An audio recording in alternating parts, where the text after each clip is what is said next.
Marcos, ¿es posible un escenario de hiperinflación en la Argentina?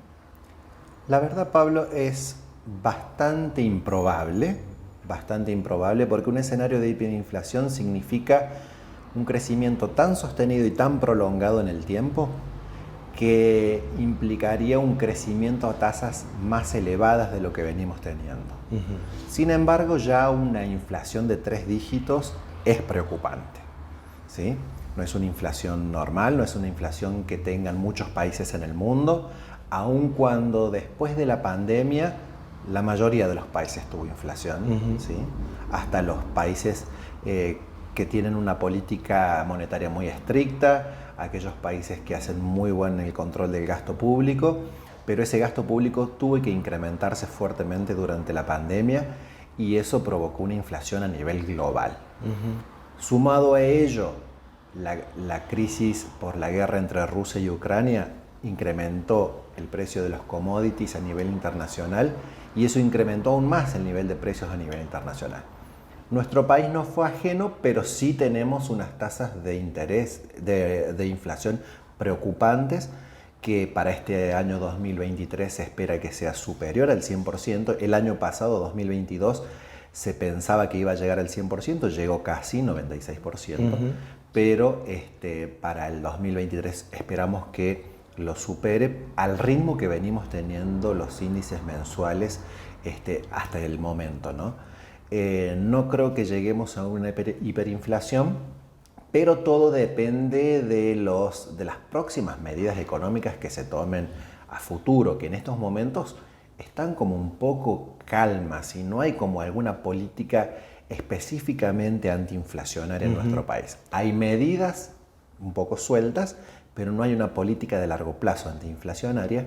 Entonces, no te puedo decir que no podríamos llegar a una hiperinflación, pero estamos lejos. Bien. Estamos lejos. El presidente, la última vez que habló, adjudicó a todas estas cuestiones externas, ¿no? La pandemia, la guerra, la sequía, digo, son aspectos influyentes en la economía de un país. Y si es así, ¿por qué hay otros que no están tan mal como la Argentina? Bueno, influyen, por supuesto que el contexto internacional influye. Por ejemplo, el tema de la guerra entre Rusia y Ucrania no debería ser un factor que nos afecte negativamente, sino al contrario, porque eso hizo subir el precio de los commodities, de las materias primas, y nosotros somos exportadores de materias primas. Entonces, eso nos debería haber beneficiado. ¿Qué sucede? Estamos también en un contexto de sequía, que si bien suben los precios, las cantidades que se pueden exportar no son tan relevantes. Pero si hacemos una comparación internacional y relacionado con el tema de la pandemia, que fue el golpe más fuerte sobre la economía que tuvo el mundo, Argentina fue el país que más cayó el Producto Bruto durante la pandemia. En un año cayó el 9%. Entonces, eso te da la pauta de que aquí el parate fue global, fue general. ¿Eso fue la cuarentena? Eso fue la cuarentena. La cuarentena fue demasiado estricta y eso provocó una caída del Producto Bruto del 9%, del cual nos estamos recuperando, y vos sabés que una etapa de crecimiento económico como el que estamos teniendo, porque estamos teniendo crecimiento económico, también genera inflación.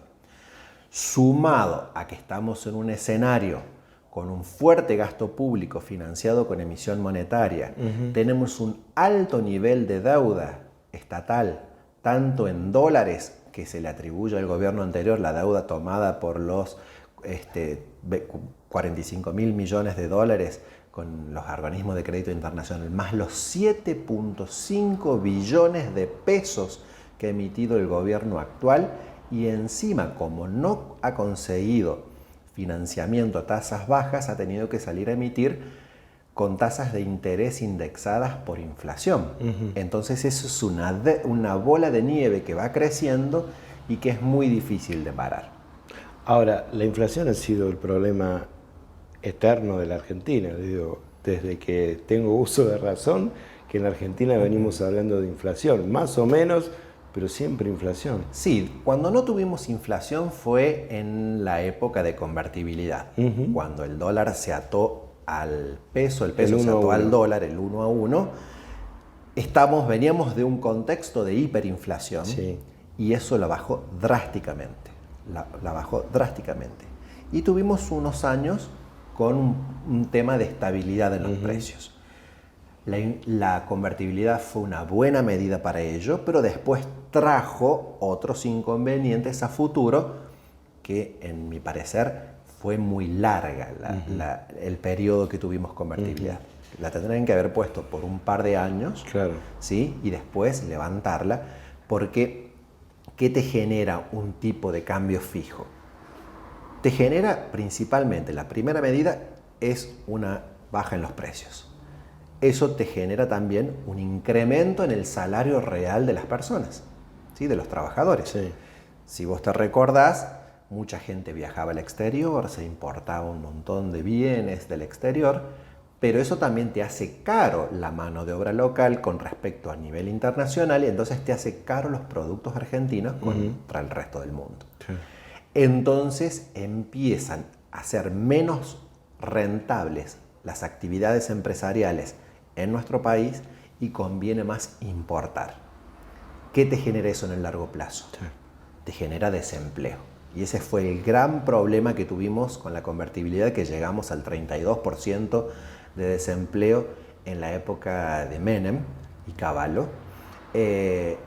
Y un endeudamiento, un fuerte endeudamiento, porque como tenés las manos atadas para emitir y financiar el gasto público, y si tenés déficit, la única forma de poder financiar ese déficit es o incrementando los impuestos, que ya en nuestro país la presión tributaria es muy grande, o tomando crédito en el exterior. Ahora da la impresión desde siempre esto, ¿no? De vestir un santo para vestir a otro, ¿no? Es que la economía... Trazada siempre corta. Si no armas un plan estratégico y de largo plazo, Sí. se te producen esos desajustes donde vos cambias una variable y se te desajusta otra.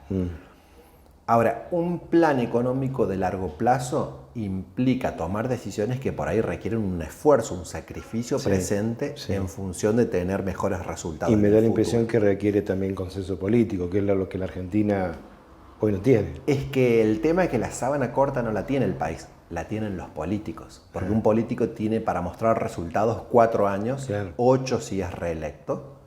Y entonces, ¿qué quiere? Quiere mostrar resultados en el corto plazo para que lo vuelvan a votar.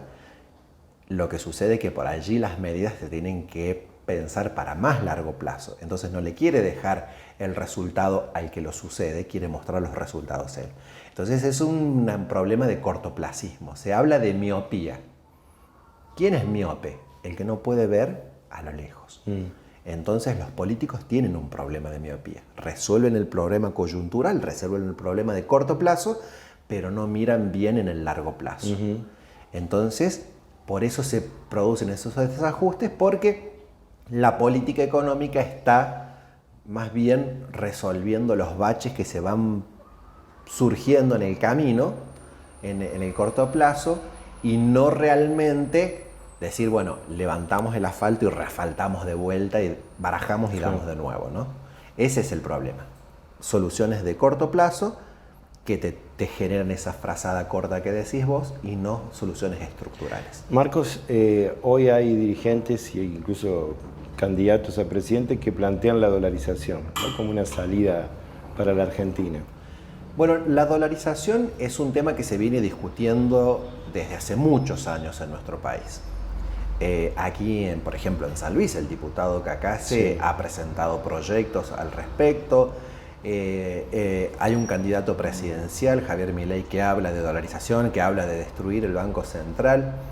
Nosotros el año pasado, desde Finanzas San Luis y con la Facultad de Ciencias Económicas, Jurídicas y Sociales de la Universidad Nacional de San Luis, organizamos las cuartas jornadas de administración financiera.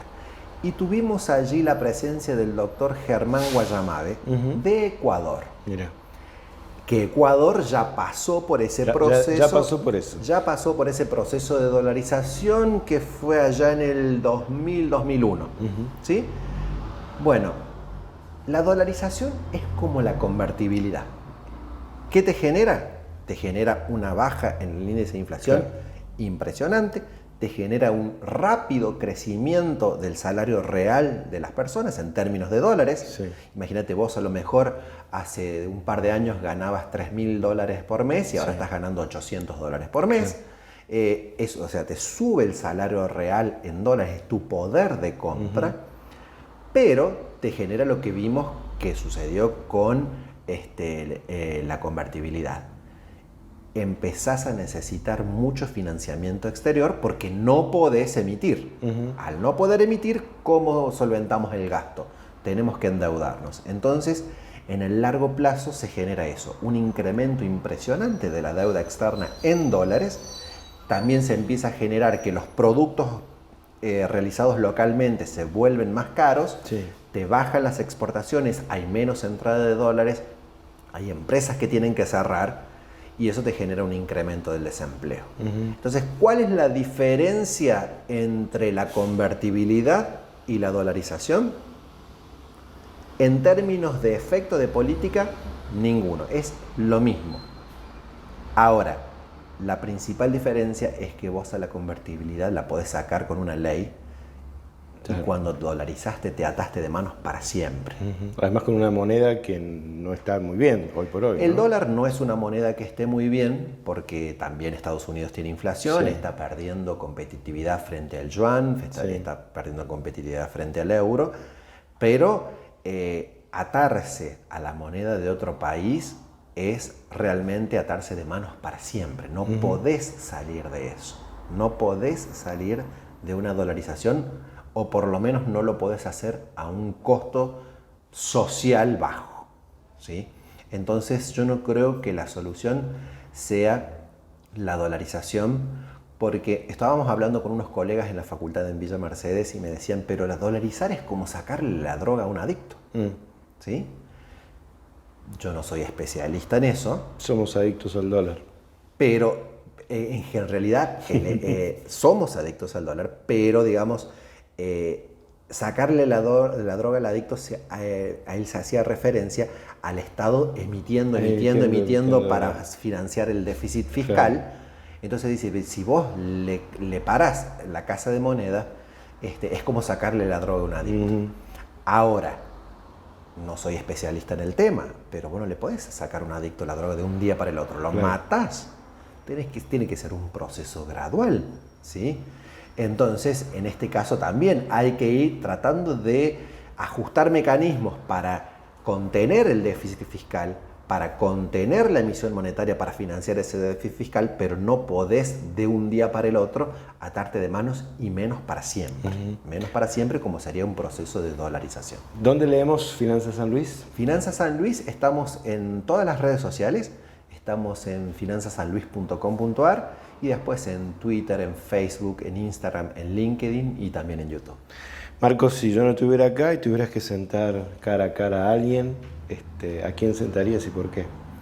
Bueno, si yo tuviera que sentar a alguien para charlar un rato ahí frente a frente y no saliendo del ámbito económico, yo sentaría al exministro Cavallo. Cavallo. Sentaría al exministro Cavallo. Le preguntaría, es catedrático también, sí, es académico, es docente, sí, que me explique, además, digamos, de los beneficios que todos sabemos cuáles son los beneficios que tuvo la convertibilidad, por qué demoraron tanto en sacarla y generó los efectos nefastos que tuvimos, ¿no? Le preguntaría por qué se sucedió eso, si fue un problema netamente político, porque tenía que mantener la convertibilidad, o si hay alguna razón técnica por la cual se mantuvo tanto tiempo un esquema de tipo de cambio fijo. Esa es una respuesta que yo estaría buscando para ver si la podemos volver a aplicar o no, y para que tengamos los efectos positivos que tuvo la medida y poder zafar de los efectos negativos. Gracias por venir, Marcos. Muchas gracias a ustedes por invitarme.